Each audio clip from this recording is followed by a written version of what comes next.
দেখুন, এই কমিশনের রিপোর্টে ৮ নম্বর পয়েন্টটা অত্যন্ত গুরুত্বপূর্ণ। আবার বলছি, সিদ্ধান্ত জারি হোক। সেদিন কিন্তু বামফ্রন্ট সরকারের ভূমিকাকে কমিশন ক্লিন চিট দেয়া তো দূরের কথা, জালিওয়ানওয়ালা বাগের সঙ্গে তুলনা করেছে। ৮ নম্বর পয়েন্টে একেবারে স্পষ্ট ভাষায় বলা হচ্ছে যে সেদিন mayor road, red road crossing, Dorina crossing, metro সিনেমার সামনে এবং এক্সপ্ল্যানেড ইস্টে যে গুলি চলেছিল সেটা বিনা প্ররোচনায়, বিনা যুক্তিতে এবং সম্পূর্ণ অপ্রয়োজনীয়ভাবে চালানো হয়েছিল। আমি ভাষাটা পড়ি, unnecessary, without provocation and without justification. দেখুন, ব্যক্তিকে নির্দেশ দিয়েছিল সেটা বড় নয়, যে সরকার এই কাজ করেছিল তারাও সমালোচনা এবং শাস্তির ঊর্ধ্বে উঠতে পারে না। পার্থদা, এটা কি মানবেন? না, সেই কারণেই তো আমার কথা হচ্ছে যে এই রিপোর্টটা আজকে যেটা প্রকাশ পেল, কার্যত এটা একটা বিচার বিভাগীয় কমিশনের রিপোর্টের চাইতো আমার মনে হয়েছে যে postmortem report of society and politics গত 33 বছর ধরে যা চলেছে এটাকে কেন্দ্র করে, এই গুলি চালনাকে কেন্দ্র করে, সেটা আজকে এসছে সামনে। ভালো হয়েছে সেটা। এই কারণের জন্যই তো যে এই কমিশনটা পার্টিকুলারলি তৈরি করা হয়েছিল টু আইডেন্টিফাই যে কার ভূমিকা ছিল এক্ষেত্রে। এখন সেটা করতে গিয়েই তো আমি বললাম যে যা আপনি এতক্ষণ ধরে 50 মিনিট 1 ঘন্টা ধরে দেখালেন, যে সেখানে দাঁড়িয়ে একের পর এক কি বলবো যে ল্যাপসেস বেরিয়ে এসছে। বিশেষত একটা কমিশন যখন কাজ করে তাহলে তার কাজ করার পদ্ধতি আছে। আপনি যেরকম বললেন যে কমিশনের সবচেয়ে আগে সাক্ষ্য দেওয়ার কথা ছিল যে যিনি হচ্ছে এর সবচেয়ে বড় স্টেক হোল্ডার ছিলেন মমতা বন্দ্যোপাধ্যায় স্বয়ং, তিনি কোন কারণের জন্য হচ্ছে যে কমিশনে সাক্ষ্য দিলেন না, আর তার প্রাক্তন মুখ্যমন্ত্রী তিনি এসে এক ডাকে সাক্ষ্য দিয়ে গেলেন যাদের আমলে, যার আমলে তো বলবো না, যাদের আমলে গুলি চলেছিল তখন বুদ্ধবাবু সংস্কৃতি মন্ত্রী ছিলেন। এবং আমি বললাম মদনবাবু খুব আপনার হচ্ছে বিনোদনী ভূমিকা আছে। উনি যেরকম বুদ্ধবাবুকে বলে গেলেন যে উনি বুদ্ধবাবুই হচ্ছে সাজিয়ে গুছিয়ে গুলি চালিয়েছিলেন, ওই সময় বলেছিলেন। না, আমি বলছি যে 1996 থেকে অনওয়ার্ড হচ্ছে বুদ্ধবাবু পুলিশের দায়িত্ব ছিলেন। ঘটনা ঘটেছে 1993 সালে, বুদ্ধবাবু তখন নেই। ঠিক, কিন্তু আমি বলছি যেভাবে হঠাৎ মনে হচ্ছে রিভ ভ্যান উইঙ্কেলের মতো যারা পদাধিকারী ছিলেন তারা এসে বলেছিলেন কি হচ্ছে জানি না, আমি কমিশনকে কোট করছি, যে গুলি চালানোর নির্দেশ কে দিয়েছিলেন এটা মনে করতে পারছিলেন না প্রাক্তন পুলিশ কমিশনার, প্রয়াত বহুবার এই অনুষ্ঠানের অতিথিও হতেন তুষার তালুকদার।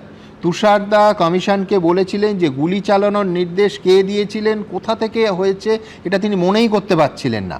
তৎকালীন ডিসি সাউথ ছিলেন নয়ন কিশোর সিং, তিনি মেয়র রোডের দিকে দায়িত্বে ছিলেন যেখানে গুলি চলেছিল। তিনিও বলেছিলেন কোনো তথ্য তো দিতেই পারেননি যে গুলি চালানোর নির্দেশ কে দিয়েছিল সেটা তার মনে পড়ছে না। আমি বলছি এটা বিশ্বাসযোগ্য? যারা সিনিয়র অফিসার ছিলেন তারা মনেই করতে পারছেন না যে কোথা থেকে নির্দেশ হয়েছিল? এরকম হয় নাকি? পুলিশ এইভাবে কাজ করে না, কাজ করে না। কিন্তু যেটা তদন্ত কমিশনের করার কথা ছিল, আমার ধারণা আমরা সবাই সেটাই চাইবো যে এটা বিশ্বাস নির্ভর কখনো একটা তদন্ত কমিশন হয় না, কার স্মৃতিতে কি মনে পড়ছে আর কি পড়ছে না। সবসময় the fact will be guided by the document. ফলে সেই ডকুমেন্ট নেই, সেই ডকুমেন্ট হারিয়ে যাচ্ছে, অথবা সেই ডকুমেন্টকে উইলফুলি সাপ্রেস করা হচ্ছে। এমনকি তৎকালীন মুখ্যমন্ত্রী বুদ্ধবাবু এসে বলছেন যে যদি ডকুমেন্ট হারিয়ে যায় সেই ডকুমেন্ট খুঁজে বের করার চেষ্টা করুন এবং অ্যাক্ট করুন, কমিশন যা সাজেস্ট করছে, এবং সেই মতো যদি হারিয়ে গিয়ে থাকে কে বা কারা হারাচ্ছেন সেটা খুঁজে বের করুন। এটার থেকে পরিষ্কার প্রমাণিত হয় যে বাম সরকার তার মুখ্যমন্ত্রী হিসেবে বুদ্ধবাবু শেষ পর্যন্ত তিনি বলে গেছিলেন যে এই কমিশনের মূল কাজ হচ্ছে খুঁজে বের করা এবং কড়া শাস্তি দেওয়া। তার বদলে আমরা কি দেখতে পেলাম? তার বদলে যেটা দেখতে পেলাম যে মনীশবাবুর মতো আমলা, যে যাকে নিয়ে আসা হলো, এবং এখানে কোয়েশ্চেনটা আসছে সাপ্রেশন অফ ফ্যাক্ট উইলফুল না আনউইলফুল আমি বলছি না, বাট আমি বলছি ইন্টারেস্টটা যদি পাবলিক ইন্টারেস্টের চেয়ে বড় যদি পলিটিক্যাল ইন্টারেস্ট হয়, সেই কারণের জন্যই মমতা বন্দ্যোপাধ্যায় সেই কাজটা করেছিলেন যে 13 জন শহীদের তালিকা, যেটা নিয়ে তিনি প্রায় 20-25 বছর ধরে তিনি এই করে যাচ্ছেন, আন্দোলন করে যাচ্ছেন, তিনি সেখানে হাজির হলেন না। এবং তারপরে সেই শহীদরা অভিযুক্ত, মানে তাদের অভিযোগ হাজির হলেন না, কিন্তু এটাও বিস্ময়কর যে কমিশনও তাকে ডাকলো না। এবং যার নেতৃত্বে, যার ডাকে এত বড় ঘটনা ঘটলো, এটাই তো বললাম যে কমিশন স্বাধীনভাবে কতটা কাজ করতে পেরেছিল, এটাও কিন্তু একটা প্রশ্নের মধ্যে থাকবে। ফলে শুভেন্দু অধিকারী বলেছিলেন যে তিনি সম্ভবত বারণ করেছিলেন কমিশনকে, মানে এটাও মানে এখানে দাঁড়িয়ে আর একটা তিনটে ইম্পর্টেন্ট অ্যাসপেক্ট এখান থেকে বেরিয়ে আসে সুমন। একটা হচ্ছে যে উইলফুল সাপ্রেশন হয়েছে কিনা জানি, কিন্তু ফ্যাক্ট সাপ্রেশন যারা গত 15 বছরে করেছেন এরা মামলারা, তারা পুরস্কৃত হয়েছেন। মনীশ গুপ্ত যদি বিদ্যুৎ মন্ত্রী এবং তারপরে রাজ্যসভা সদস্য হয়েছেন, আপনি হচ্ছেন, তাহলে তার ফ্যাক্ট কেন সাপ্রেস করতে হয়েছিল মমতা ব্যানার্জি বলবেন?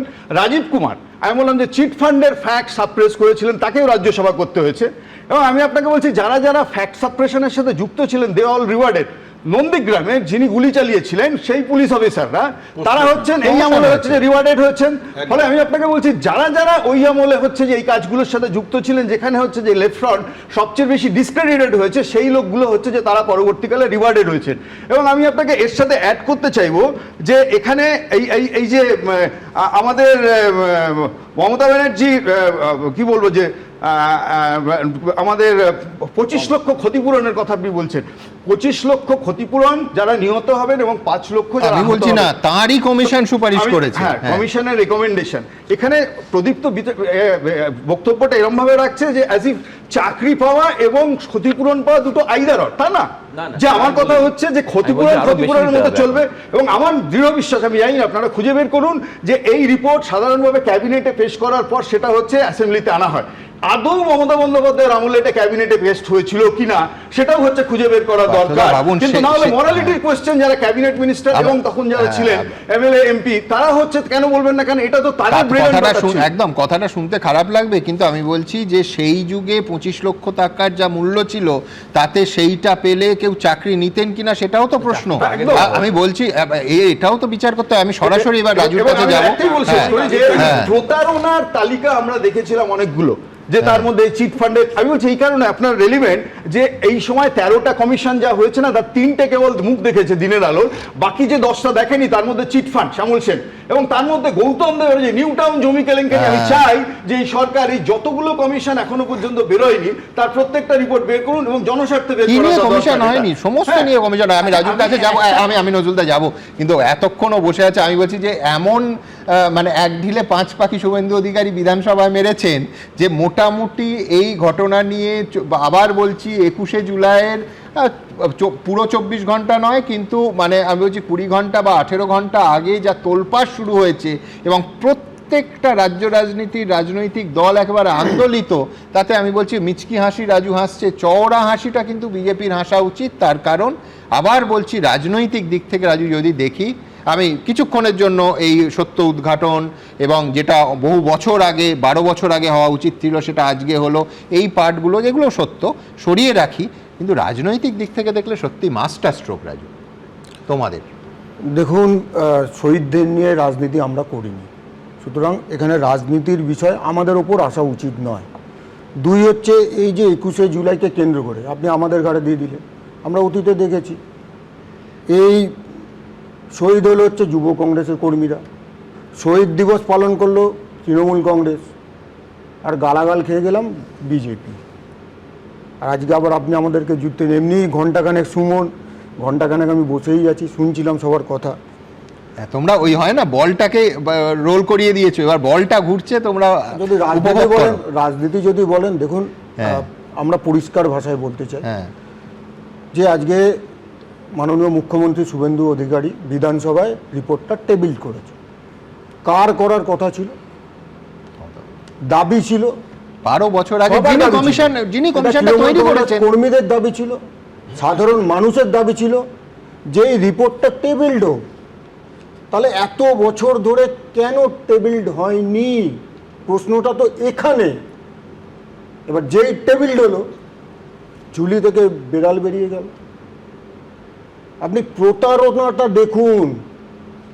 মুখ্যমন্ত্রী তিনি প্রাক্তন মুখ্যমন্ত্রী কত বড় প্রতারক আজকে পরিষ্কার হয়ে গেল। এবং আগামীকাল যারা এই শহীদদের নামে সভা করবেন, সেটা ছিন্নমূল হোক আর তৃণমূল হোক, কে কোথায় আছে আমি জানি না, তারা প্রকাশ্যে দাঁড়িয়ে প্রাক্তন মুখ্যমন্ত্রী ক্ষমা চাইবেন তো? যে শহীদদের পরিবারদের নিয়ে দিনের পর দিন তিনি রাজনীতির নাটক খেলে গেছেন, একটা রাজনৈতিক মঞ্চ করে দিয়েছেন শহীদদের। এখানে বিভিন্ন প্রশ্ন উঠেছে। চাকরি পেয়েছেন, শহীদ পরিবারকে জিজ্ঞেস করুন তো তারা কি চাকরি চেয়েছিলেন, না যারা সেদিনকে এই ঘটনার জন্য দায়ী ছিলেন তাদের শাস্তি চেয়েছিলেন? জিজ্ঞেস করুন তাদেরকে। তারা কম্পেনসেশনও চায়নি, কারণ কেউ তো জানেই না কি কম্পেনসেশন আছে। আজকে 25 লক্ষ টাকার জায়গায় 2 লাখ টাকা ঠেকিয়ে দিয়েছে। আজকে 15,000 5 লাখ টাকার জায়গায় 15,000 টাকা দিয়েছে। আপনি খেলা মেলা ছেলে খেলা করে তো লক্ষ লক্ষ টাকা উড়িয়ে দিয়েছে, লক্ষ লক্ষ টাকা উড়িয়ে দিয়েছে। কিন্তু রাজু, এই প্রশ্ন আসবে যে 21শে জুলাইয়ের 24 ঘন্টা আগে 21শে জুলাই নিয়ে রিপোর্ট, কমিশনের রিপোর্ট সামনে আনলে আমাদের তোমার আমাদের সবার করের টাকায় যে কটা কমিশন হয়েছে তার মধ্যে সাঁইবাড়ি আছে, জমি কেলেঙ্কারি আছে, বিজন সেতু আছে, এই সবগুলো সামনে আসবে তো? সব তো কমিশন রিপোর্ট জমা পড়ে গেছে, যথার্থ শুধু আমরাই জানি না। যথার্থ একদম আপনি প্রশ্ন তুলেছেন এবং তার উত্তরও আমি দিয়ে দিচ্ছি। আপনারা দেখেছেন সরকারটা কতদিন হয়েছে? 2 মাসের সামান্য। 2 মাসের সামান্য। আমরা কি বলেছিলাম যে আমরা রাজধর্ম পালন করব না? তার দেখুন 50 দিনের ভেতর মাননীয় মুখ্যমন্ত্রী শুভেন্দু অধিকারী রাজধর্ম পালন করছে। একটার পর একটা ঘটনা, আপনি আরজিকর বলুন, আপনি কামদুনি বলুন, আপনি তামান্না বলুন, আপনি আনিসের ঘটনা বলুন, আপনি বরুণ বিশ্বাসের ঘটনা বলুন, একটার পর একটা রিওপেনিং হচ্ছে। রিওপেনিং ঠিক আছে, তখনই বোঝা যাবে যখন অন্য শিবিরে, তৃণমূল থেকে অন্য শিবিরে চলে যাওয়া প্রত্যেকের বিরুদ্ধে প্রয়োজনে ব্যবস্থা হবে এবং সেই রিপোর্টগুলো পরিষ্কার, তদন্ত গতি আটকাবে না, হঠাৎ স্লো হয়ে যাবে না, তখন বোঝা যাবে। না দেখুন, আমরা তো মুখ্যমন্ত্রী হওয়ার পরও শুভেন্দু অধিকারী বলেছিলেন 90টার বেশি অবৈধ বাড়ি যার নামে, যিনি তারপরে, আমি নাম করেই বলি, জাভেদ খান, যিনি নাম করে ক্যামেরার সামনে বললেন, কে বললো 90টা, আমাদের প্রপার্টি 90টারও বেশি। তারপরে কি হয়েছে? ওটাও তো 2 মাস হয়ে গেছে। 2 মাসে সব আপনি একসাথে পেয়ে যাবেন, এরকম বিষয় আমি না। অপেক্ষা করতে পারি, অসুবিধা নেই। দেখুন, পশ্চিমবাংলার মানুষ এখানে গণতন্ত্র প্রতিষ্ঠা দেওয়ার জন্য, আইনের শাসন প্রতিষ্ঠা দেওয়ার জন্য আজকে এখানে আশীর্বাদ দিয়েছিলেন। আর আজকে যদি কেউ ভেবে থাকেন, এটা একটা পারসেপশন তৈরি করা হচ্ছে যে বোধহয়, দেখুন দুটো আলাদা পক্ষ, এবার বাড়িতে নিজেদের মানে গোয়াল ঘরে কোন্দল, আর সেই কোন্দলে তারা মারামারি করে মরছে, আর ঘাড়ে এসে আমাদের যেটা 21শে জুলাই নিয়ে আমি বললাম যে বিজেপি দূর দূরস্থে কোথাও নেই, কিন্তু পুরো দোষ এসে বিজেপির ঘাড়ে পড়ছে, পুরো দোষ এসে বিজেপির ঘাড়ে। এখন একটা পারসেপশন তৈরি করে দেওয়া হয়েছে যে বোধহয় বিজেপি কাউকে আশ্রয় দিচ্ছে, বিজেপি আইনের শাসন মানে এবং মানবে। তার সাথে আমি আরেকটা একটু অ্যাডিশন করে দিচ্ছি, এই বিজেপি আশ্রয় দিচ্ছে না। ভূপেন্দ্র যাদবের বাড়িতে যে 20 জন দিলেন, ওরা কি মানে চা খেতে গেছিলেন শত্রুপক্ষের লোক? কারা? সরাসরি এই 20 জন এমপি এনডিএ কে সমর্থন দিচ্ছেন, বিজেপি সেই সমর্থন নিচ্ছে। তারা যদি স্বেচ্ছায়, বিজেপি কি জোর করে সমর্থন দিচ্ছে? না, জোর করে কিন্তু যে হিসেবে যে আশায় দিচ্ছে সেই আশাও পূরণ হবে। যদি ভারত সরকারের মাননীয় নরেন্দ্র মোদীর যে কর্মকাণ্ডকে দেখে তারা এগিয়ে আসে, তাহলে আমরা কি বলবো যে আমাদের এখানে আসবেন না, সমর্থন দেবেন না? কিন্তু প্রকাশ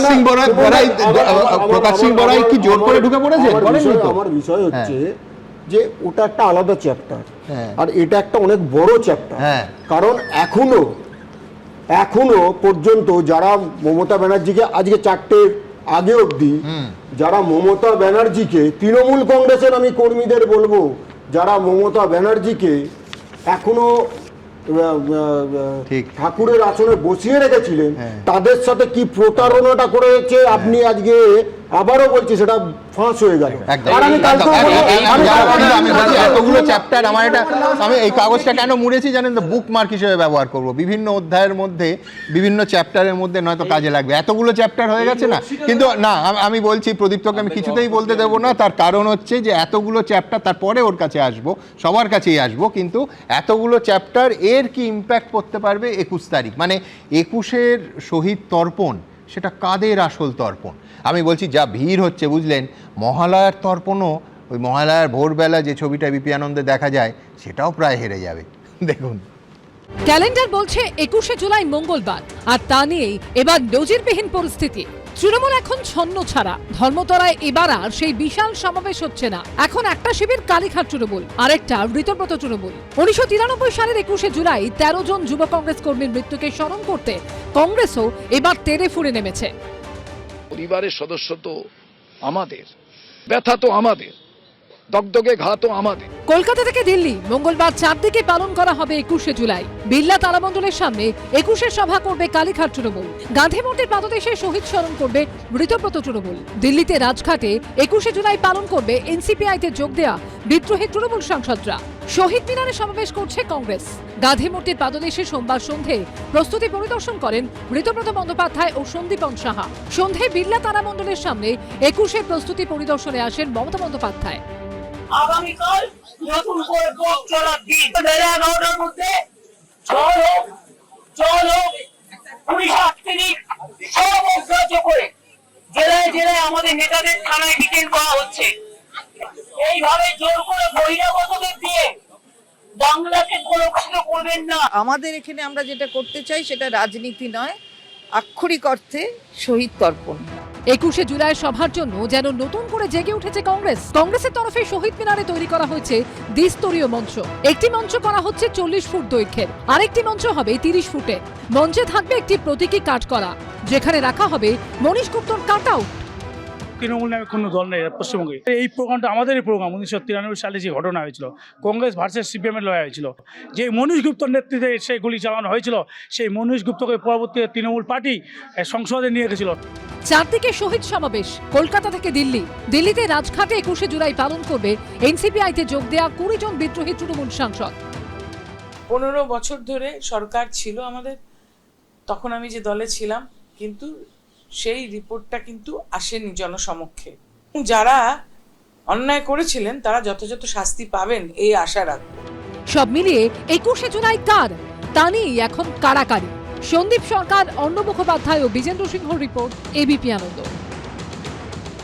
প্রদীপ্ত, না দেখো দাদা, রাজুদা বললেন অনেকদিন পরে রাজুদা স্বমহিমায় আসতে পারেননি, মানে আজকে তো উল্টো দিকে আছেন, সরকারে আছেন, অনেক দায়বদ্ধতা বেশি আর কি।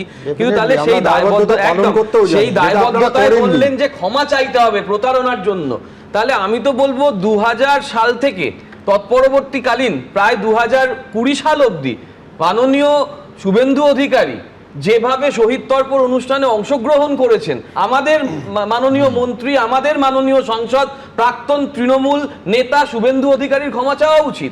যে কেন ক্ষমা চাওয়া উচিত? যে তিনি দিনের পর দিন বিজেপিতে রাজধর্ম কিভাবে পালন করতে হয়, তাহলে তৃণমূলের থেকে শহীদ তর্পণের জন্য যে বক্তব্যগুলো তিনি দিয়েছিলেন, সেই বক্তব্যগুলো পরিষ্কারভাবে অন্যায় বলেছিলেন, ভুল বলেছিলেন। কিন্তু আজকে তিনটে সভা হচ্ছে, আজকে সবথেকে বড় প্রতারক বলুন না কেন, এটা তো অস্বীকার করা যাবে না যে 21শে জুলাই এবং সেই কারণে 21শে জুলাইটাকে ওরা গুরুত্ব। আমি তো বলছি যে 21শে জুলাই হয়েছিল বলেই তো এতগুলো রাজনৈতিক দল করে খাচ্ছে।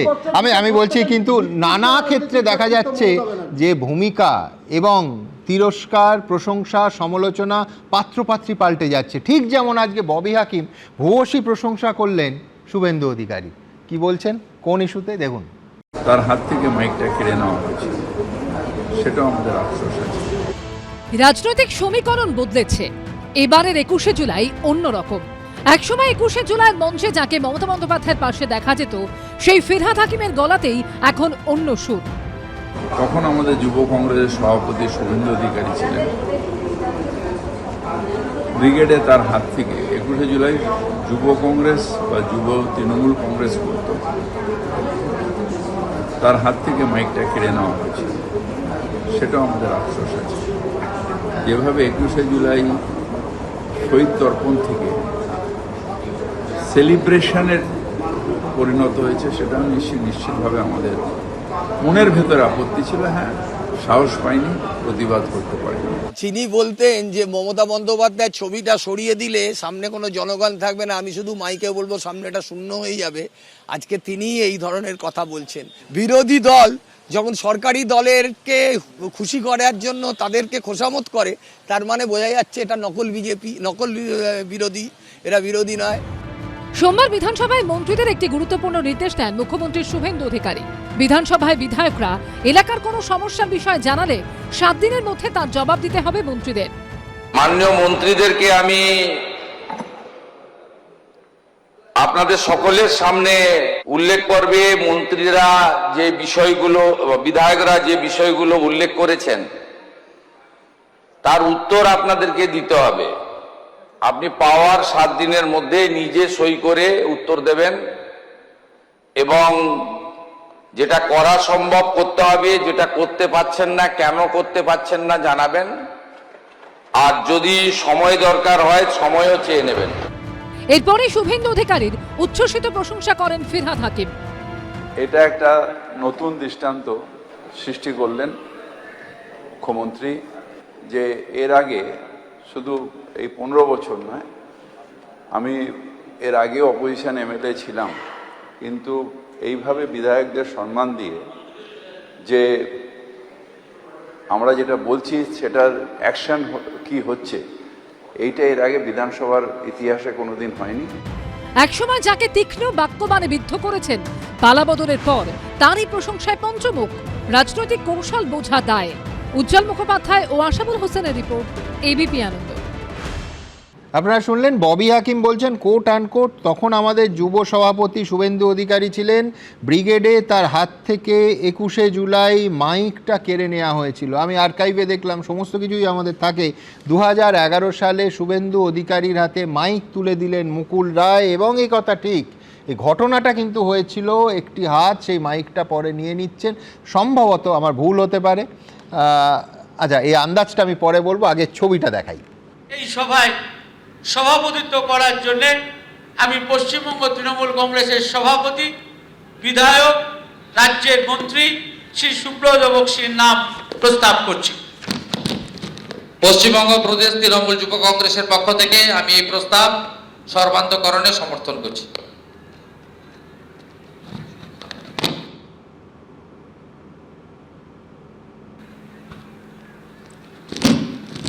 এই সভায় সভাপতিত্ব করার জন্য আমি পশ্চিমবঙ্গ তৃণমূল কংগ্রেসের সভাপতি, বিধায়ক, রাজ্যের মন্ত্রী শ্রী সুব্রত বক্সির নাম প্রস্তাব করছি। পশ্চিমবঙ্গ প্রদেশ তৃণমূল যুব কংগ্রেসের পক্ষ থেকে আমি এই প্রস্তাব সর্বান্তকরণে সমর্থন করছি। সম্ভবত এই বিষয়টাকেই বলছেন, কিন্তু আমি বলছি এর বেশি ক্যামেরায় অন্তত বোঝা যাচ্ছে না। হ্যাঁ, আমি যেটা একটা কথা উল্লেখ করতে চাইছি, যে বিভিন্ন রকম গণমাধ্যমে একটা খবর আমি দেখেছি যে সেদিন নেত্রীকে বাঁচানোর জন্য সিনিয়র অফিসারদের বিরুদ্ধে গিয়ে একজন পুলিশ অফিসারের চাকরি গিয়েছিল। এই গত 15 বছরে তার চাকরিটা ফেরত হয়নি। সেটা সত্যিই তার দোষ ছিল না তার চাকরিটা ফেরত হওয়া উচিত ছিল? এই ব্যাপারটা বোধহয় শহীদদের সঙ্গে সঙ্গে, কারণ আর একজন শহীদ হতে পারতেন এরকম খবর আসছে যে সেই পুলিশ অফিসার যদি তাকে না বাঁচাতেন। আগামীকাল আমাদের শহীদ দিবসের কলার টিউন একটাই থাকছে, শহীদদের প্রতি প্রকৃত শ্রদ্ধা এবং শহীদ ভাঙিয়ে রাজনীতি করবেন না, শহীদদেরকে প্রকৃত শ্রদ্ধা জানান, শহীদদেরকে ভাঙিয়ে রাজনীতি করা, ক্যারিয়ার তৈরি করা এবং তার সাথে নাচ গান পাগলু ডান্সটা বন্ধ। এটাই কলার টিউন। কালকে সিরিয়াস মিটিং হবে এবং খুব বড় মিটিং হবে, দেখে নেবেন। দাদা, বড় মিটিং তো হবে, কিন্তু কোন শহীদদের জন্য কারা করবে? যারা শরণার্থী তৃণমূল, যারা ওই মাইক্রোফোনের কারার ঘটনাটাকে সভাপতির নাম প্রস্তাব করার পরে স্বাভাবিক সভাপতি বলবে, সেটাকে বলবে যে মাইক্রোফোন কেড়ে নেওয়া হয়েছে। কিন্তু আমি বলছি তৃণমূল কংগ্রেসে এই সাপ এবং লুডো, এই সাপ এবং সিঁড়ির খেলাটা কিন্তু প্রতিদিন হতে পারে। একদম একদম একদম একদম। হ্যাঁ, আমি বলছি যে সত্যি শহীদের তর্পণ করবেন, আমার সেখানে কোনো নেই, কিন্তু তারপরেও পশ্চিমবাংলায় যে 2 শিবির তৃণমূল কংগ্রেসে বা 3 শিবির আছে, তারা কি করে অস্বীকার করে যে এই পর্যায়ে তাদের শাসনকালে শুধুমাত্র বিজেপি 335 জন শহীদ হয়েছে? একদম। তারা কি করে অস্বীকার করে যে এই পর্যায়ে 222 জন সিপিআইএম বা লেফটের লোক শহীদ হয়েছে শুধু রাজনীতি, বিরোধী রাজনীতি করার জন্য? বসুনবাবুরা সেই দায়িত্বটা নেবেন? যারা শহীদ হয়েছে আপনার শাসনকালে, তৃণমূল শাসনকালে, আপনি কোন তৃণমূল আমার দেখা দরকার নেই। তৃণমূল মানেই হলো খারাপ জিনিস, তৃণমূল মানেই বিষ। সেই তৃণমূল কংগ্রেস যাদের শাসনকালে এত লোক মৃত্যুর মুখে পতিত হলো, যে শুধুমাত্র বিজেপি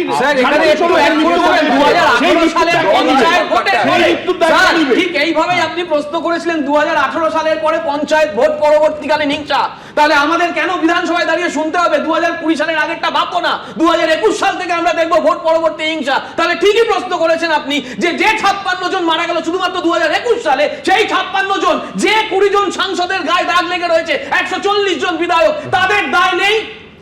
তাহলে সেই দায়টা কারা নেবে? বিজেপিও নেবে? দেখুন, এটা খুব স্পষ্ট, সেটা হচ্ছে যে কোনো রাজনৈতিক হিংসা যদি হয়ে থাকে, রাজনৈতিক হিংসা যে করেছেন তার শাস্তি হবে, এবং সেটা নিয়ে কোনো মতপার্থক্য নেই। হ্যাঁ, কিন্তু তদন্তটা হবে দলমত নির্বিশেষে। তদন্ত দলমত নির্বিশেষে হবে। প্রত্যেক দলের শহীদদের তবেই সম্মান দেওয়া হবে। পলিটিক্যাল অ্যানালিস্ট আমার মনে হয় যে দল এবং সরকারের ভিতরে একটা খুব স্পষ্ট সীমারেখা আছে, he knows it very well. সুতরাং এটা সীমারেখা তো আছে, কিন্তু সীমারেখা মানেটা কি? আমি বলছি প্রশ্নটা এইখানে, আমি এইখান থেকে একেবারে এইখানে খুব স্পষ্ট করে শহীদদের নিয়ে সেই পরিবারগুলো আজকের দিনে দাঁড়িয়ে ঠিক কি ভাবছেন দেখাবো। আপনারা যদি কমিশনের সুপারিশ মতো ক্ষতিপূরণ বর্তমান সরকারের কাছে চান, মুখ্যমন্ত্রী রিলিফ ফান্ড থেকে আমি সেই ক্ষতিপূরণ দেব। প্রত্যেকটি পরিবারকে চাকরি দেওয়া হয়েছিল। 21শে জুলাই ঠিক আগে মমতা বন্দ্যোপাধ্যায়ের আমলে তৈরি কমিশনের রিপোর্ট প্রকাশ্যে এনে বড়সড় চমক দিলেন শুভেন্দু অধিকারী। 13 জন মৃত যুব কংগ্রেস কর্মীদের পরিবারের এখন কি অবস্থা? কে তাদের পাশে দাঁড়িয়েছে, কে পাশে দাঁড়াবে? মঙ্গলবার 21শে জুলাই কোন মঞ্চে তারা থাকবেন? এইসব নিয়ে উস্কে গেল বিতর্ক। আমি এই রিপোর্ট পেশ করে আহত এবং ক্ষতিগ্রস্ত পরিবারকে বলবো, আপনারা যদি ফ্রেশ এফআইআর করতে চান, সে সুযোগ বর্তমান সরকার দেবে। আপনারা যদি কমিশনের সুপারিশ মতো ক্ষতিপূরণ বর্তমান সরকারের কাছে চান, মুখ্যমন্ত্রী রিলিফ ফান্ড থেকে আমি সেই ক্ষতিপূরণ দেব। আর যারা আপনাদেরকে ব্যবহার করে এমপি হলো, এমএলএ হলো, মন্ত্রী হলো, মুখ্যমন্ত্রী হলো, তাদের থেকে আপনারা দূরে থাকবেন। আমরা তো চাইছি এটা প্রমাণ হোক যে কি হয়েছে না হয়েছে। আমরা কি করে জানবো? এটা আমাদের যা দিয়েছিল ওই 2 লক্ষ টাকা আমরা তাই নিয়েছি, আমরা তো কিছু বলতে পারিনি। আর দিদি এরকম করবে কেন আমাদের না দিয়ে? এতদিন ধরে মানে যাই হোক না কেন সবসময় বলতাম যে উনি আমাদের মাথার উপরে ছিলেন, কিন্তু আজকে যখন দুপুরে জানতে পারলাম না, তখন আরো মানে যাবো বলে ফোন আমরা সব ঠিক হয়ে গেল যে যাবো, তারপরে তার প্রশ্নই উঠছে না, অন্ধের মতন বিশ্বাস করতাম। মুখ্যমন্ত্রী আশ্বাস দিচ্ছেন, কালীঘাট তৃণমূল ডাকছে, ঋতব্রত তৃণমূল আমন্ত্রণ জানাচ্ছেন। শহীদ পরিবারগুলো কার্যত বিভ্রান্ত। এতদিন ধরে 21শে জুলাই শহীদ স্মরণ হয়েছে, কিন্তু এবারের মতো পরিস্থিতি কখনো হয়নি। তো তৃণমূলে আছে, কংগ্রেস আছে, তা তো সবাই ডাকছে সবার কাছে। থানা ফোন করেছিলেন, লাস্ট মুহূর্তে বলছে যে আপনি কোনটাতে যাবেন। এটা এই রাজনীতি হওয়া উচিত ছিল না। প্রত্যেক বছর চিঠি পাঠায়, এবার দোলা সেনের সঙ্গে দিয়ে চিঠি আমার হাতে দিয়ে গেছে। ঋতব্রতর ওখান থেকে ফোন করেছে। শহীদ স্মরণেও শহীদ রাজনীতি তুঙ্গে। পার্থপ্রতিম ঘোষ, অর্ণব মুখোপাধ্যায় ও সুনীত হালদারের রিপোর্ট, এবিপি আনন্দ। দেখুন, প্রশ্ন তো একটাই প্রদীপ্ত, কালকে কোন শিবিরের কোন তর্পণে কত লোক আসবে।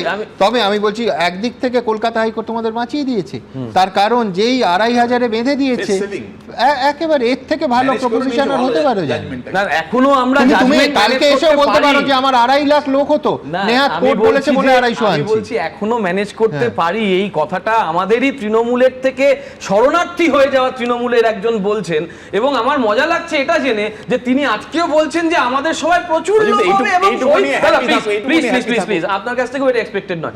আমি বলছি জানেন তো, আমাদের সবাই যদি 200 লোক হয় না, আমি এইমাত্র একটা ব্রেকে বলছিলাম কথাটা, আমাদের যদি 200 লোক হয়, আমাদের কোনো গ্লানি নিয়ে ওখানে যেতে হবে না যে আমি কি করলাম, বালিশ চেটে চেটে চলে গেলাম। কিন্তু আজকে শরণার্থী যে সভা করবেন, 200 গ্লানি মুক্ত সমর্থক নিয়ে আগামীকাল প্রদীপ্তদের যে সভা হবে, সেটা আপনারা সকলে দেখবেন, এবং বাকি জনতা জনার্দন যেখানে আসবেন সেটাও আপনারা দেখতে পাবেন। কলার টিউন একটাই, যে শহীদ ভাঙিয়ে রাজনীতি বন্ধ।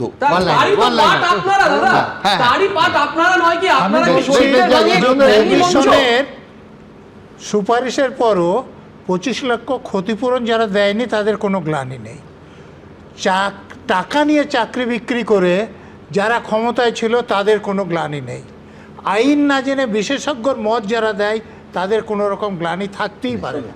আমি আইন জেনে যারা বিশেষজ্ঞ তারা আজ অবধি কোনো ব্যবস্থাপনার মধ্যে আনতে পারেন না, এটাই হচ্ছে সবথেকে মজা। সমস্যা হয়ে গেছে এই যে কে যে তৃণমূল এখন লড়ালড়ি হচ্ছে, আর এই নিয়ে আমাদের সমস্যা, বাংলার মানুষের সমস্যা। আমার বক্তব্য হচ্ছে আমরাই আসল। যে কালকে যে আপনি আসল না নকল, এবার তাহলে ওই তো আপনারা দুলালের ব্যবহার করবেন। আমার যেটা বিষয়, সব পক্ষ মানে চার পক্ষ কালকে এই শহীদ দিবস পালন করছে। Suspended হওয়া আমার দলের চার লোক। পক্ষ কাছেই আবেদন থাকবে, আপনারা এতদিন 15 বছরে সরকার ছিলেন, কংগ্রেস তো প্রথমে এসছিল, 325 জন আপনাদের আমলে ভারতীয় জনতা পার্টির কর্মীকে খুন করেছে তৃণমূলের আপনাদের হারমাদ নেতারা। তাদের জন্য শহীদ তর্পণ করবেন, তাদের জন্য শহীদ তর্পণ করবেন। শুধু গ্লানি আছে, 20 গ্লানি জনকে নেই, তো আপনারা নিয়ে করবেন নিলেন, না। তাদের জন্য তো 140 বলবেন যাদের জন। খুন 20 করেছিলেন, জন তো যাদের খুন আপনারা করেছিলেন, তারা মানে যাদের 140 খুন জনকে করেছিলেন দেখো। তাদের এবং আপনারা তো ব্যবহার করছেন একদম আমি একটাই শুধু বলছি যে প্রতারিত তালিকায় হচ্ছে যে রাজ্য জুড়ে প্রচুর ছিল, এই আমফান ত্রাণ দুর্নীতিতে প্রতারিত, আবাস যোজনায় প্রতারিত, শিক্ষক নিয়োগে প্রতারিত, আমি শেষ চিট ফান্ডে প্রতারিত, শেষে আমি বলছি শহীদরাও প্রতারিত হয়েছেন। এটাই প্রথম বার্তা গেল এই কমিশন রিপোর্টের মধ্যে দিয়ে। ফলে ওই যে তাল মিছরির বিজ্ঞাপনের মতো কে আসল, এটা কালকের ওরা ঠিক করে নিন। আমি ছোট্ট করে বলতে চাই, এখানে দুজন পুলিশ অফিসার আছে, আমার কনসার্নটা অন্য জায়গায়, নাগরিক এখন জীবন পুলিশ থেকে। অফিসার সেটা নয়, হলো আমি আমি বলছি আমার নাগরিক হিসেবে আমার কনসার্নটা অন্য জায়গায়। 3টে মঞ্চ হচ্ছে খুব কাছাকাছি, আইন শৃঙ্খলাটা রক্ষা করাটা পুলিশের কাছে চ্যালেঞ্জ। এই মুহূর্তে যেহেতু যুযুধান দুটো পক্ষ, বিশেষ করে কালীঘাট তৃণমূল আর ঋতব্রত তৃণমূল, ফলে আমি চাইবো যে শান্তিপূর্ণ উপায়ে তিন পক্ষই 200 লোক হচ্ছে শান্তিপূর্ণভাবে অসুবিধা হবে না, শান্তিপূর্ণভাবে তিন পক্ষই যাতে এই কর্মসূচিগুলো পালন করে, যাতে ল অ্যান্ড অর্ডারের প্রশ্ন না আসে, সেটা পুলিশকে সিরিয়াসলি দেখা। একদম। কিন্তু আমি বলছি শান্তিপূর্ণর সঙ্গে আমি আরেকটা বলে দিই যে সৎভাবে, সততার সঙ্গে সত্যি কথা বলে। তার কারণ আবার বলছি, তখন স্কুলে পড়তাম, যার ফলে স্মৃতি থেকে তো বলতে পারবো না, কলকাতা শহর থেকে প্রকাশিত প্রত্যেকটি সংবাদপত্র শুধু ওই দিন নয়, তার আগের দিন, তার আগের দিন এবং পরবর্তী এক সপ্তাহে কোথাও এই যে দাবিটা করা হয়েছে হঠাৎ করে 2 বছর বা 3 বছর ধরে, যে 21শে জুলাইয়ের মূল দাবি ছিল নাকি ভোটার পরিচয়পত্র। সংবাদপত্র সাক্ষ্য দিচ্ছে, আবার বলছি, ভোটার পরিচয়পত্র 21শে জুলাইয়ের ইস্যু ছিলই না। চমকে উঠলেন? সত্যি 33 বছর আগের কথা, যারা সিনিয়র বয়স্ক মানুষ তাদেরও হয়তো মনে থাকবে না, কিন্তু আমি এই প্রত্যেকটি কাগজ খুঁজে এই নিয়ে বাক্যবাদ দিন একটা শব্দও পাইনি। পুরোটা হয়েছিল সম্পূর্ণভাবে বামফ্রন্টের অপশাসনের বিরুদ্ধে। তখন আন্দোলনের একটা মোমেন্টাম তুলছিলেন বিরোধী নেত্রী, যুব কংগ্রেস নেত্রী মমতা বন্দ্যোপাধ্যায়। তার আগে একটা সফল ব্রিগেড হয়েছে, তার আগে ওই মহাকরণ থেকে চুলের মুঠি ধরে মমতা বন্দ্যোপাধ্যায়দের বের করে দেয়া হয়েছে। তারপরে এই কর্মসূচি ছিল রাষ্ট্রপতি শাসনের দাবিতে, স্লোগান ছিল, আবার বলছি, আইনের শাসন অথবা রাষ্ট্রপতি শাসন। আর কর্মসূচির নাম ছিল মহাকরণ অবরোধ কর্মসূচি। আনন্দবাজার টেলিগ্রাফ তো বটেই, কলকাতার সমস্ত খবরের কাগজ এই সাক্ষ্য বহন করছে। সুতরাং সত্যিটা দয়া করে জেনে নেবেন, হোয়াটসঅ্যাপ ইউনিভার্সিটির দিন এবার শেষ হোক। কি বলেছিলাম, কি বারবার দেখাই আমি, দেখুন প্রথমেই একটা কথা বলি। 1993 সালের 21শে জুলাই যুব কংগ্রেসের ডাকে মহাকরণ অভিযান কর্মসূচিতে যেভাবে কলকাতার রাজপথ 14 জন যুবকের রক্তে ভিজেছিল, আমরা মনে করি সেই ঘটনা নির্মম, বর্বরোচিত এবং চরম গণতন্ত্র বিরোধী। এখন সেই ঘটনার 33 বছর পর কোন পক্ষের শহীদ দিবস পালনের নৈতিক অধিকার আছে এ নিয়ে তিন পক্ষের দড়ি টানাটানিতে আমাদের কোনো আগ্রহ নেই। শহীদ দিবস পালনে কে সুয়োরানি, কে দুয়োরানি, বাঁদরের পিঠে ভাগের মতো কে মেয়র রোড পাবে, কে শহীদ মিনার পাবে, সে কূট বিতর্কের সমাধান প্রশাসন করুক আর তারা নিজেরা করুক। আমরা কিন্তু আজ তুলে ধরব একটা নির্লজ্জ মিথ্যাচার। হ্যাঁ, 21শে জুলাই নিয়ে একটা নির্লজ্জ মিথ্যাচার। মজার কথা কি জানেন, আমি নিজে বহুবার ওই 21শে জুলাই ভিক্টোরিয়া হাউসের সামনে তৎকালীন বিরোধী নেত্রী মমতা বন্দ্যোপাধ্যায়ের শহীদ দিবস কভারও করেছি। তখন মমতা বন্দ্যোপাধ্যায় যে কথা কখনো বলতেন না, হঠাৎ গত কয়েক বছর হলো সেই কথা তিনি তার গোটা দল মিলে এক স্বরে বলতে শুরু করলেন। কি সেই কথাটা? কথাটা এই যে মমতা বন্দ্যোপাধ্যায়ের ওই আন্দোলন নাকি ডেকেছিলেন এপিক কার্ড বা সচিত্র ভোটার পরিচয়পত্রের ভিত্তিতে নির্বাচনের দাবিতে। আজ যে সচিত্র পরিচয়পত্রের ভিত্তিতে ভোট হয় সেটা নাকি ওই 21শে জুলাইয়ের আন্দোলনের ফসল। আবার বলছি, এটা সম্পূর্ণ মিথ্যে কথা। কলকাতার রাজপথে ওই ভয়াবহ ঘটনা যারা কভার করেছিলেন এমন বহু সাংবাদিক এখনও কাজ করছেন। আমার এই অফিসের একাধিক সহকর্মীও তার মধ্যে আছেন। আপনারাও যে কোনো কাউকে জিজ্ঞেস করে সত্যিটা জানতে পারেন। আর সত্যিটা কি, সেই সত্যিটা আপনাদের সামনে তুলে ধরবো বলে আজ ওই দিন, তার আগের দিন, তার পরের দিন, ওই গোটা সপ্তাহে প্রকাশিত সমস্ত সংবাদপত্র এই অনুষ্ঠানে নিয়ে বসেছি। আনন্দবাজার পত্রিকা আর দ্য টেলিগ্রাফ তো দেখাবই, পাশাপাশি আজকাল, প্রতিদিন, বর্তমান, গণশক্তি, দ্য স্টেটসম্যান সমস্ত কাগজের প্রতিবেদন আপনাদের সামনে তুলে ধরব। আনন্দবাজার পত্রিকা দিয়ে শুরু করি। দেখতে পাচ্ছেন 21শে জুলাই সকালের কাগজ, লেখা হচ্ছে আজ বুধবার মমতা বন্দ্যোপাধ্যায়ের প্রস্তাবিত মহাকরণ অবরোধ কর্মসূচি নিয়ে রাজ্য সরকার এবং যুব কংগ্রেস দুপক্ষের মুখোমুখি মোকাবিলা।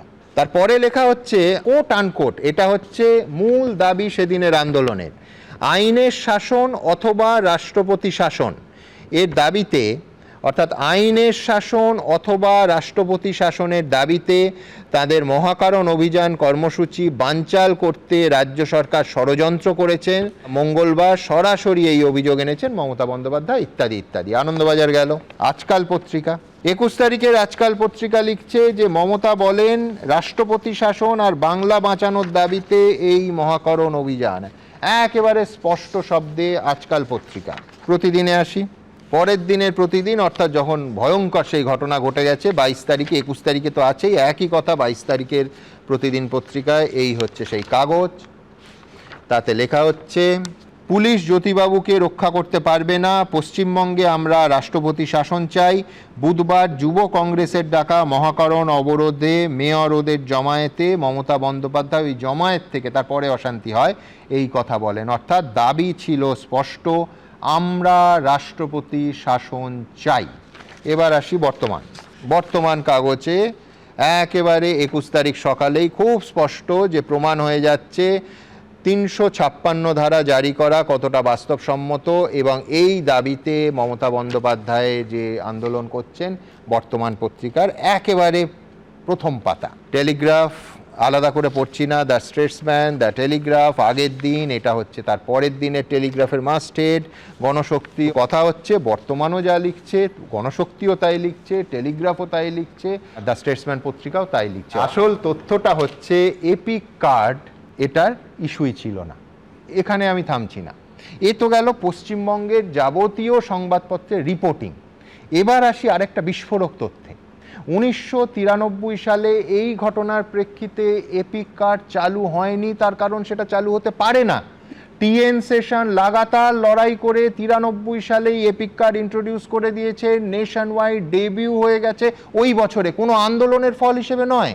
ভোটের জালিয়াতি আটকাতে এপিক কার্ড ইন্ট্রোডিউসড হয়ে গেছে, যার ফলে দেখবেন এপিক কার্ডের সময়সীমা শুরু হয় যে কোনো ইন্টারনেট এডিশন, যে কোনো ইন্টারনেটে গিয়ে খুঁজুন 1993-তে। তার কারণ ওই 93 সালেই এপিক কার্ডের চলতি নাম হয়ে গেছে সেশন কার্ড।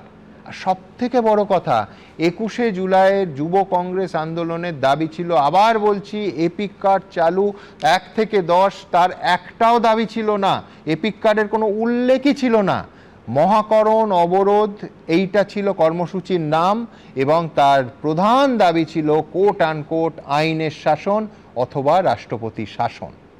আচ্ছা, এবার আপনাদের বলি এর প্রেক্ষিতটা। 93 সালের 21শে জুলাইয়ের, তার আগে 1992 সালের 25শে নভেম্বর একটা দুর্ধর্ষ ব্রিগেড করেছিলেন মমতা বন্দ্যোপাধ্যায়। বিপুল জনজোয়ার হয়েছিল এবং লোকে স্তম্ভিত হয়ে গেছিল যে যুব কংগ্রেস নেত্রী মমতা বন্দ্যোপাধ্যায়ের ডাকে এই ধরনের মানে জনপ্রলয় বলা যায়। আমি বলছি, আবার বলছি, তখনও বা 21শে জুলাই ঘটনা তার আন্দোলনের কারণ হিসেবে কোথাও এপিক কার্ডের কোনো উল্লেখই নেত্রী করেননি, বা তার যেসব ব্যানার, পোস্টার, হোর্ডিং এবং যে লিফলেট ছাপা হয় কোথায় ছিল না। আবার বলছি, তথ্যগতভাবে থাকা সম্ভবই ছিল না। 1993 সালের 7ই জানুয়ারি আরেকটা ঘটনায় পশ্চিমবঙ্গ রীতিমতো কেঁপে উঠেছিল। কেন? এই মূক এবং বধির কিশোরী এবং তার মাকে নিয়ে গিয়ে মহাকরণে মমতা বন্দ্যোপাধ্যায় একেবারে জ্যোতিবাবুর ঘরের সামনে বসে পড়েন, তাকে চুলের মুঠি ধরে মহাকরণ থেকে বের করে দেওয়া হয়। আবার তারিখটা বলছি, 1993 সালের 7ই জানুয়ারি। আর এই বছর 1993 সালের 21শে জুলাই যা হয়েছে সেটা আপনাদের দেখালাম। তার সঙ্গে আবার বলছি, খুব খারাপ ঘটনা ঘটেছিল। এপিক কার্ডের কোনো সামান্য 0.0000 ভাগও কোনো সম্পর্কই ছিল না। এপিক কার্ড সম্পূর্ণ অন্য ইস্যু, আর এই 21 তারিখের এজেন্ডা অন্য ইস্যু। অথচ বেশ কয়েক বছর ধরে তৃণমূল কংগ্রেস শুধু এইটাকে সামনে রাখছে। আপনাদের একবার মনে করিয়ে দিই, গত বছর অভিষেক বন্দ্যোপাধ্যায় ওই 21শে জুলাইয়ের মঞ্চ থেকে ঠিক কি বলেছিলেন, দেখুন। আজ থেকে 32 বছর আগে 21শে জুলাই সতীর্থ পরিচয়পত্রের দাবিতে 13 জন নিজের প্রাণ দিয়ে ভারতবর্ষের প্রতিটা মানুষের গণতান্ত্রিক অধিকার ফিরিয়ে দিয়েছিল। ওই বছরই মমতা বন্দ্যোপাধ্যায় এই দাবি নিয়ে কি বলেছিলেন আরেকবার মনে করিয়ে দিই। আর কোনো এজেন্ডার কথা বলেননি, শুধু এপিক কার্ড, যেটা 21শে জুলাইয়ের ইস্যুই ছিল না, থাকা সম্ভবই ছিল না। দেখুন, 21শে জুলাই no ID card, no vote, এই আন্দোলন যদি না হতো আজকে আমরা কেউ ভোটার আইডেন্টিটি কার্ড পেতেন না। কোনো সন্দেহ নেই যে 21শে জুলাই গণতন্ত্রের অত্যন্ত লজ্জার দিন, কিন্তু এই মিথ্যাচারের আদৌ কি কোনো প্রয়োজন ছিল? মমতা বন্দ্যোপাধ্যায় নিজেও তো কয়েক বছর আগে এই দাবি করতেন না। আমি বহু 21শে জুলাই তার বক্তৃতা চেক করে দেখেছি, একবারও এপিক কার্ডের প্রসঙ্গ তুলতেন না। তার কারণ তিনি নিজে অন্তত জানতেন যে এপিক কার্ডটা সেদিন ইস্যুই ছিল না, থাকা সম্ভব ছিল না। কোট আনকোট আরশোলাদের আন্দোলনের ঝাঁজ যে কতটা হতে পারে তা আজ টের পেল দিল্লি। ককরোচ জনতা পার্টির সংসদ অভিযান ঘিরে ধুমধুমার বাঁধল রাজধানীতে। শুক্রবার এই অনুষ্ঠানেই দিল্লির যন্তর মন্তরে সোনাম ওয়াংচুকের অনশনের খবর নিয়ে একটার পর একটা বিশেষ প্রতিবেদন আপনাদের সামনে রেখেছিলাম। শনিবার 7 সকালে তাকে সেখান থেকে তুলে হাসপাতালে জোর করে নিয়ে যায় পুলিশ। তবে নিটের প্রশ্নপত্র ফাঁসের প্রতিবাদে আন্দোলনের ঝাঁজ তাতে একটুও কমেনি, বরঞ্চ আজ বাদল অধিবেশন শুরুর দিন ককরোচ জনতা পার্টির সংসদ অভিযান এবং পুলিশের লাঠিচার্জ আর টিয়ার গ্যাসের রণক্ষেত্রের চেহারা নিচ্ছিল দেশের রাজধানী। আন্দোলনের চাপে ককরোচ জনতা পার্টির প্রতিনিধিদের সঙ্গে দেখা করলেন কেন্দ্রীয় স্বাস্থ্যমন্ত্রী জেপি নাড্ডা। কিন্তু তরুণ প্রজন্মের ভবিষ্যতের কথা ভেবে কোনো ইতিবাচক সিদ্ধান্ত কি আদৌ হবে? শুধু বৈঠক নয়, স্পষ্ট উত্তরের অপেক্ষায় রয়েছি আমরা সবাই, গোটা দেশবাসী। ককরোচ জনতা পার্টির সংসদ ভবন অভিযান ঘিরে রণক্ষেত্র রাজধানী। পুলিশের লাঠিচার্জ, কাঁদানে গ্যাসের শেল চার্জ, চ্যাংদোলা করে তুলে নিয়ে যা ঘিরে তৈরি হলো তুলকালাম পরিস্থিতি।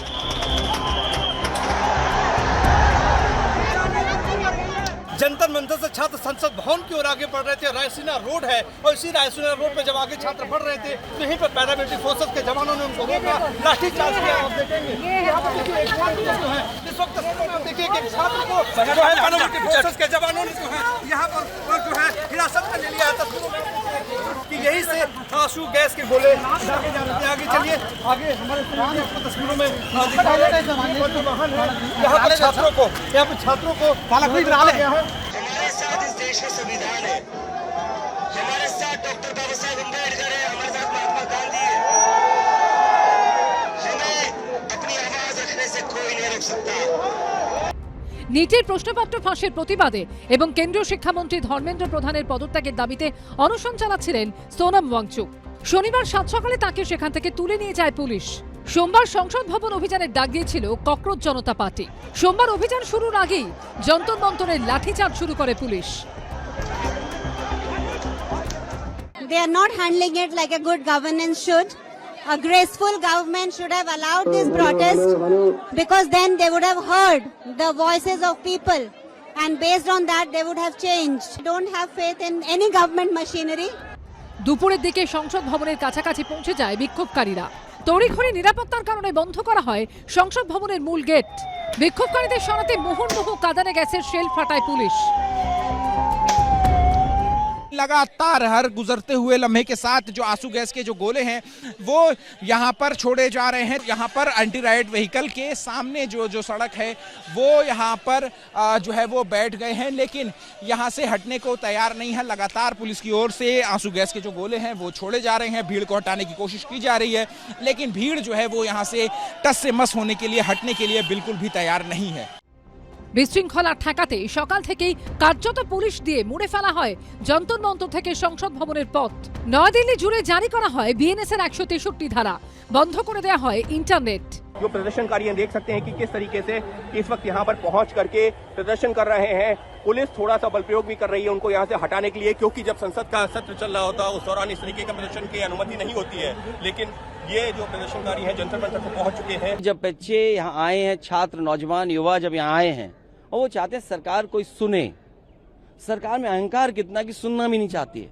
सुनना तो दूर, अगर वो लोकसभा यहाँ तक आना चाहें अपनी बात कहने, तो लाठी और जो अन्याय कर सकते हैं, जो प्रताड़ना दे सकते हैं, वो दे रहे हैं। अगर कोई कानून हाथ में लेकर आंदोलन करते तो वहाँ पुलिस अपना काम करती है। मुझे लगता है कि धर्मेंद्र प्रधान जी का इस्तीफा मांगना इतना ठीक नहीं है, लेकिन इसमें सुधार क्या होना चाहिए, क्या दोबारा इसी तरह का पेपर फुटी ना हो, उसके लिए क्या करना चाहिए, इसके संबंध में सुझाव देने की आवश्यकता है। দিনের শেষে ককরোচ জনতা পার্টির প্রধান মুখপাত্র সৌরভ দাস এবং অন্যতম মুখপাত্র আশুতোষ রাঙ্কার সঙ্গে দেখা করেন কেন্দ্রীয় স্বাস্থ্যমন্ত্রী জেপি নাড্ডা। ককরোচ জনতা পার্টির তরফে মূলত 3টি দাবি জানানো হয়। হাসপাতাল থেকে সোনাম ওয়াংচুকের দ্রুত মুক্তি, কেন্দ্রীয় শিক্ষামন্ত্রী ধর্মেন্দ্র প্রধানের ইস্তফা এবং যে নিট পরীক্ষার্থীরা আত্মহত্যা করেছেন তাদের 1 কোটি টাকা করে ক্ষতিপূরণ। যে ধর্মেন্দ্র প্রধানের ইস্তফার দাবিতে এই আন্দোলন, তার সঙ্গে এই দিন বৈঠক করেন কেন্দ্রীয় স্বরাষ্ট্রমন্ত্রী অমিত শাহ। বিজেন্দ্র সিংহ, অঙ্কিত গুপ্তা ও আহমেদ বেলালের রিপোর্ট, এবিপি আনন্দ।